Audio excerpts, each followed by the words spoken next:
DGP साहब, सब कुछ ठीक है। 90 में से पर जंगल राज था 2005। नहीं, मैंने ऐसा नहीं कहा। लेकिन आपका सब कुछ ठीक ठाक है तो पुलिस भर्ती इनकाउंटर क्यों करती है?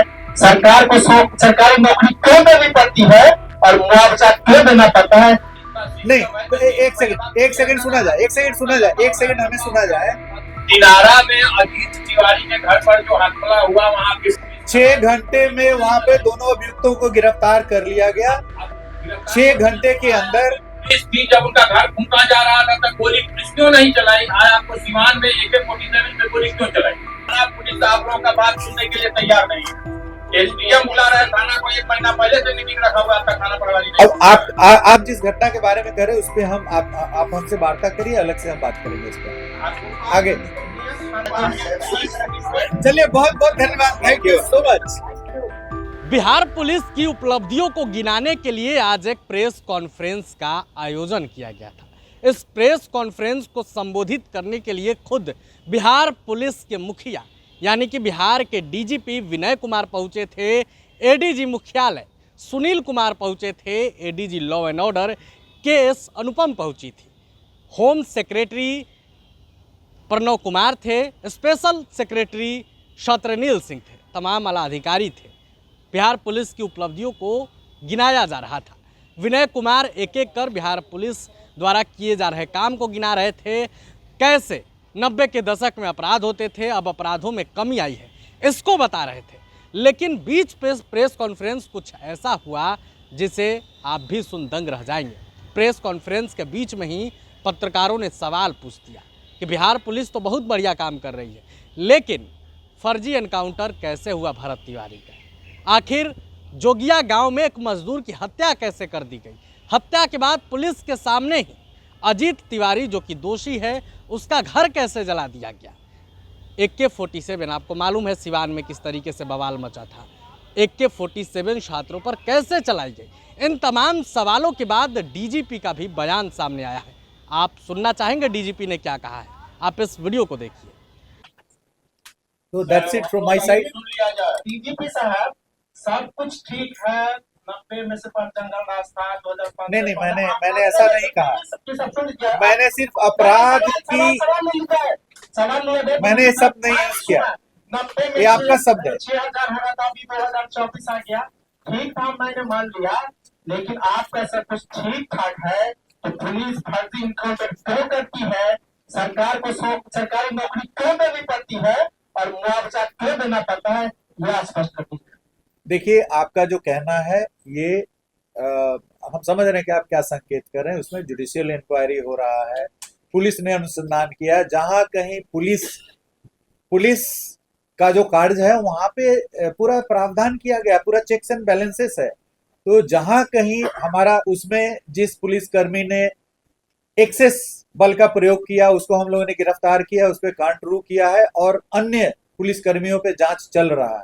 तो ये आपका ये कह देना, जो भी पुलिस को अधिकार है राइट टू सेल्फ डिफेंस में आत्मरक्षा का अधिकार दिया गया है, और पुलिस को यदि आत्मरक्षा का अधिकार नहीं है और गंभीर यदि चुनौतीपूर्ण समस्या में यदि पुलिस के जान पे खतरा है तो फायर करना पुलिस के प्रावधान में, CRPC में और हर प्रकार के SOP में लिखा हुआ है। ऐसा यदि नहीं रहेगा कि पुलिस को गोली ही नहीं चलाना है, तो इतना बड़ा जो पुलिस के पास जो व्यवस्था की गई है, उनको प्रशिक्षित किया जा रहा है आर्म्स वगैरह में, तो इसलिए किया जाता है कि यदि उस तरह की समस्या उत्पन्न होती है, परिस्थिति उत्पन्न होती है, तो उसमें उनको चलाना है। जैसे आप CRPC में यदि जाएंगे तो CRPC में लिखा हुआ है कि यदि कोई अनलॉफुल असेंबली जमा होती है कहीं पे भी तो उसको पहले वार्निंग देना है, वार्निंग देने के बाद टीयर गैस चलाना है, टीयर गैस चलाने के बाद लाठी चलाना है, लाठी चलाने के बाद गोली चलाना है। डीजीपी साहब, जब नहीं, तो एक सेकंड सुना जाए, एक सेकंड हमें सुना जाए।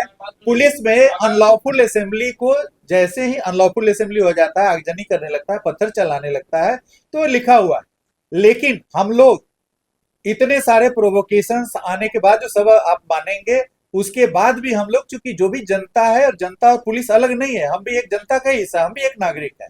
हम ऐसा नहीं कि हमारा सिटीजनशिप खत्म हो गया, हम वर्दी पहन लिए, तो हम भी एक नागरिक है, हम भी समाज में रहते हैं, हमारा भी परिवार है।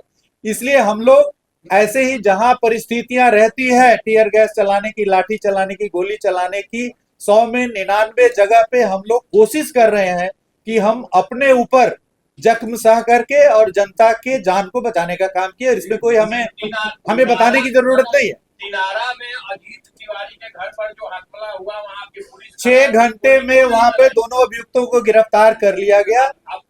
6 घंटे के अंदर पुलिस थी, जब उनका घर फूंका जा रहा था तब गोली पुलिस क्यों नहीं चलाई? आज आपको सीवान में AK-47 पे गोली क्यों चलाई? AK-47 चलाना लॉ एंड ऑर्डर में वर्जित है। जिसने चलाया वो उसी समय सस्पेंड हो गया और उसके बाद हम लोगों ने व्यापक रूप से निर्देश दिया है। देखिए, कोई भी संस्था है या कोई भी ऑर्गेनाइजेशन है, वहां पे एक व्यवस्था, नहीं तो सस्पेंशन की व्यवस्था ही नहीं रहती। ऐसा रहता कि पुलिस कुछ भी करेगा, जेल नहीं जाएगा, ऐसी बात नहीं। जो गलती करते हैं उनपे हम लोग पुलिस विभाग तत्क्षण बिना किसी के निर्देश पर कार्रवाई करते हैं।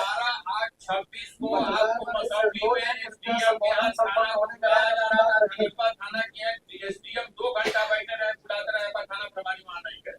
सर पत्रकार देखिए, एक घटना के संबंध में आज ये जो एनुअल प्रेस कॉन्फ्रेंस है, मैं ये कहना चाहूंगा कि ये वार्षिक प्रेस ब्रीफिंग है। एक घटना पे, इंडिविजुअल घटना पे अभी आपका आमंत्रण है मेरे कार्यालय में, आप आइए, आपका एक घटना के बारे में हम जवाब देंगे। बट लेकिन आपका थाना पुलिस आप लोगों का बात सुनने के लिए तैयार नहीं है। एसडीएम बुला रहा है थाना को, 1 महीना पहले से मीटिंग रखा हुआ, आपका थाना प्रभारी नहीं। अब आप जिस घटना के बारे में कह रहे हैं उस पे हम आप हमसे वार्ता करिए, अलग से हम बात करेंगे इस पर आगे। थाना प्रभारी प्लीज नेक्स्ट आपका हो गया। प्लीज अन्य लोगों को भी अवसर प्रदान करिए। परेशान है और हाँ प्लीज हाँ, कहाँ से आ रहा है? डिजिटल फ्रॉड काफी हो रहा है सर, और साधारण परिवार के लोग परेशान है। डिजिटल कोतवाली भी बोला हुआ है, कुछ भी सुनवाई नहीं, वर्षों से कई लोग। देखिए, मैंने आपको साइबर के बारे में बताया, एक नई चुनौती है और पूरे देश में मैं आपको बता रहा हूं कि सबसे अधिक FIR हम लोग दर्ज कर रहे हैं। 7,000 से अधिक FIR दर्ज कर रहे हैं। हर जिले में हमारे थाने हैं। जो रिकवरी है, जो पैसे होल्ड करके वापस दिलाने का जो प्रतिशत है, पूरे देश में हमारा 16% है, सबसे अधिक है।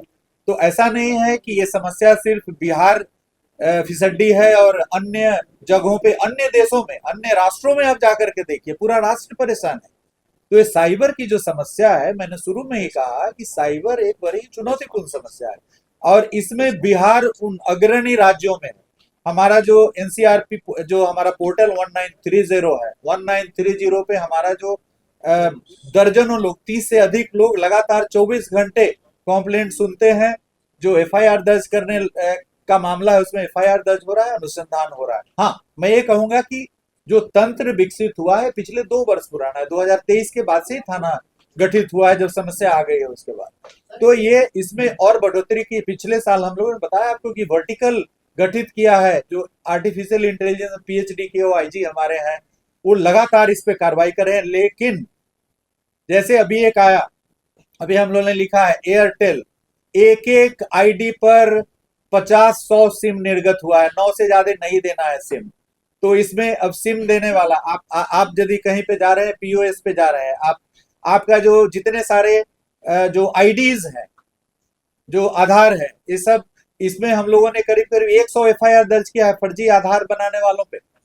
पूरा जो नेपाल का क्षेत्र, सीमावर्ती क्षेत्र है, उसमें एक व्यक्ति बैठा हुआ है और ऐसा नहीं है कि आप लोग गांव के जो लोग हैं, मुखिया, सरपंच, किसी को पता नहीं कि कौन व्यक्ति क्या कर रहा है। तो हम लोग, पुलिस जो है ऐसे लोगों को लगातार अपने दायरे में ला रही है और साइबर अपराध के प्रति बिहार उन अग्रणी राज्यों में है जहां पे काफी काम यहाँ पे हो रहा है और इसकी सराहना हो। जैसे मैं आपको बता दूं, सुपौल में पिछले वक्त हम लोगों ने एक सिम बॉक्स उद्भेदित किया। पूरे देश में बिहार पहला राज्य था जो सिम बॉक्स टेक्नोलॉजी को उद्भेदित किया। एक लड़का इंटर पास सुपौल के गांव में बैठ करके प्रतिदिन 25,000 कॉल कर रहा था, पूरे राष्ट्र, विश्व भर में, अमेरिका, इंग्लैंड, सब जगह कॉल कर रहा था, 25,000 कॉल कर रहा। और वो इंटर पास एक लड़का थाईलैंड गया, वियतनाम गया, वहां से इक्विपमेंट लाया, चाइनीज के सहयोग से, नेपाल के सहयोग से, और वो अपना पूरा इंस्टॉल करके 3 मंजिला मकान में, और 10 से 11 करोड़ रुपया दो साल में कमाया। क्या उसके घर वालों को पता नहीं था, गांव वालों को पता नहीं था कि वो क्या काम कर रहा है? तो हमारे ये कहना, मैंने शुरू में भी बताया कि ये सिर्फ पुलिस पे गोली दागने की चीज नहीं है। पूरे समाज को यदि कोई चुनौती, समाज के लिए चुनौती है, डिजिटल अरेस्ट है या डिजिटल क्राइम है, ये सिर्फ पुलिस ही उसके इफेक्टेड नहीं और पूरा समाज इफेक्टेड हो रहा है। यदि समाज इफेक्टेड हो रहा है तो पूरे समाज को आगे चल करके इसको करना पड़ेगा। डीजी साहब, लेकिन जो भी सूचनाएं आ रही है हम लोग टेक्नोलॉजी के माध्यम से ले रहे हैं। जैसे जो सुपौल वाला घटना हम लोगों ने पता किया, हम लोगों ने एनालाइज किया, डेटा एनालाइज करके 3 महीना लगा वहां पर जाने में। बाद में हमें पता चला कि नहीं, सबको पता था, पूरे गांव को पता था कि ये लड़का जो है अचानक करोड़पति हो गया 2 साल के अंदर। तो समाज के अंदर हर व्यक्ति का दायित्व है कि यदि उसको पता चलता है कि कोई अपराध घटित हो रहा है, उसके संज्ञान में सीआरपीसी, आईपीसी सब में लिखा हुआ है कि उसको सूचना देना है। लेकिन यहाँ सिर्फ पुलिस पर यदि हम केंद्रित रहेंगे तो जो 100% सफलता नहीं मिलेगी। इसलिए आपके यहाँ ग्रामीण कार्य विभाग में घोटाला हो रहा था, उसका लिखित आपको दिया गया, आपने विजिलेंस को भेजा, विजिलेंस ने फिर उसी विभाग का घोटालेबाज को भेज दिया कि आप जांच करके हमको दें। ये कैसे चलेगा, ये बताइए। नहीं, किस विभाग को भेजते हैं? आईजी जांच नहीं करते हैं। आपका 6 महीना पहले आपका पीसी हुआ था जिसमें महिला एक बच्ची गायब हुई थी हवाई अड्डा थाना से, आपके यहाँ से आदेश गया, आज तक कोई बच्ची रिकवर नहीं हुई। देखिए आप सिर्फ सिंगल मामले पे आ रहे हैं। सिंगल मामले पे हमारे ऑफिस में आइए। सामूहिक मामला कोई है, बताइए। Any other question on any other topic? ऐसे पुलिस कर्मी का वीडियो वायरल होता है जिस मामले में देखा जाता है कि उनको नैतिकता बात करने से, जो पब्लिक से बात करते हैं, उनका तरीका कहीं न कहीं गलत होता है। तो उनके प्रशिक्षण के लिए, जो नैतिक प्रशिक्षण हो, उसके लिए आपका क्या कार्रवाई है? पूरा रिफ्रेशर कोर्स चलाया जा रहा है, 2 दिवसीय कार्यशाला चलाया जा रहा है। और जो पुलिस में जो आदमी आ रहा है वो आप ही लोगों ने दिया है। तो पब्लिक भाई पुलिस में 35 साल तो आप ही लोगों के बीच था ना। तो आप लोगों ने बना, उसके बाद उसको हम ट्रेनिंग दे रहे हैं, ट्रेनिंग के बाद भी नहीं सुधर रहा है। 35 साल आप लोगों ने क्या सिखाया?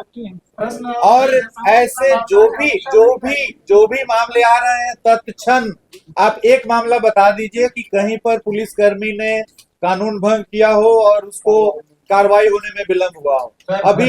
अभी 2 दिन पहले सहरसा में एक लेडी सब इंस्पेक्टर का, डीआईजी को हमें पता चला कि एक जो स्मैक तस्कर है उसे बात कर रही है। Immediately she was suspended.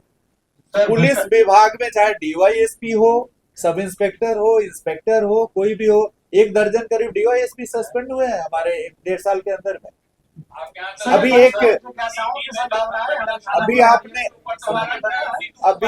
अभी आपने देखा कि ये पीरो में एक डीएसपी साहब हमारे थे जिन्होंने एक फर्जी 3 रूरल एसपी का मजाक में पोस्टिंग कर दिया, ग्रामीण एसपी का पोस्टिंग कर दिया। अभी सस्पेंड है वो, अभी वो आईपीएस बनने वाले थे। तो हम लोग किसी से मरौती नहीं करते हैं। पुलिस एक ऐसा विभाग है जो अपने पुलिस कर्मियों के प्रति कोई मरौती नहीं रखता है, चाहे कितना भी प्रभावशाली क्यों नहीं हो। हमारे संज्ञान में जब भी आता है, चाहे वो कोई भी हो, उस पर कार्रवाई होती है। सर, सीतू कुमारी आपकी इंस्पेक्टर है, सिटी में थाना प्रभारी है, ऊपर अरे आप एक लिस्ट बना करके आइए हमारे पास कल। सीतू कुमारी, अन्नू कुमारी, जितना कुमारी कुमार हैं, सबका लिस्ट लेके हमारे पास आइए। पकड़ा गया। चलिए, बहुत बहुत धन्यवाद, थैंक यू सो मच। आप पूरा कल आइए हमारे पास। आज भी आ सकते? नहीं, आज भी आ सकते हैं। थाना को सुधार कीजिएगा, सब सुधर जाएगा। थाना में ऐसे बैठे हुए हैं। अरे बाकी जगह थाना करा लीजिए। आप हमारे पास एक बार भी नहीं आए। 4 बार हैं आपके, 4 बार मिले। कितना दिन हो गया? तो आपने वीडियो में सुना किस तरीके से एक एक सवालों का बिहार के डीजीपी विनय कुमार जवाब देते नजर आ रहे हैं।